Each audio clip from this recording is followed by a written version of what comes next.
Alam niyo ba na kahit nasa sentro na tayo ng Laguna, may mga komunidad pa rin sa Los Baños ang nahihirapang makakuha ng ligtas at malinis na inuming tubig. Ating pag-uusapan ang isang issue na nakakaapekto sa kalusugan at buhay ng ating mga kababayan.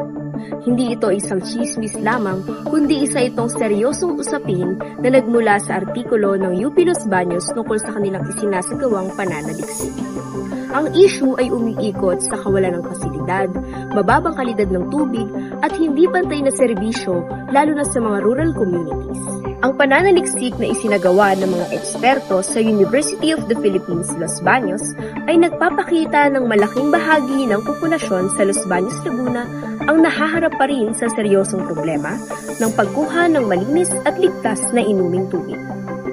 Ilan sa mga barangay, kabilang ang Barangay Bayog, Barangay Malinta at Barangay Mayundon ang kinuhaan ng samples ng tubig upang suriin kung mayroon itong mga microorganisms sa tubig poso o ang mga artesian wells.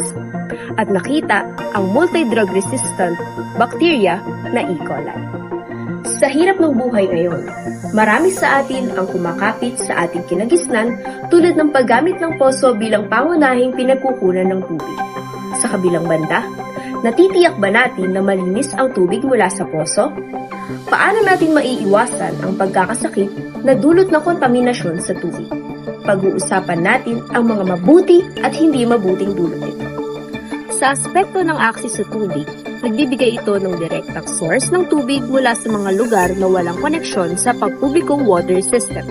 Sa kabilang banda, ang tubig poso ay hindi dumadaan sa water treatment katulad ng chlorination at filtration, kaya mataas ang tsansa na mayroon itong E. coli o iba pang pathogen. Ang pagpapatayo ng poso ay maaaring mas mabilis at mas mura kaysa sa pagtatayo ng malawakang distribution system.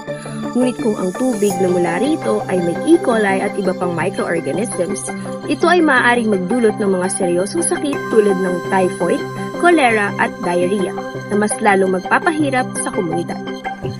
Kaya isa itong wake-up call para sa mga residente sa pagkakaroon ng kamalayan sa kung gaano kalala ang sitwasyon ng kanilang komunidad sa kalidad ng tubig at isang panawagan sa mga autoridad na ang pagkakaroon ng malinis na tubig ay hindi luho kundi dapat gawing prioridad. Ako si Megan Punsalan, ang inyong mobile journalist.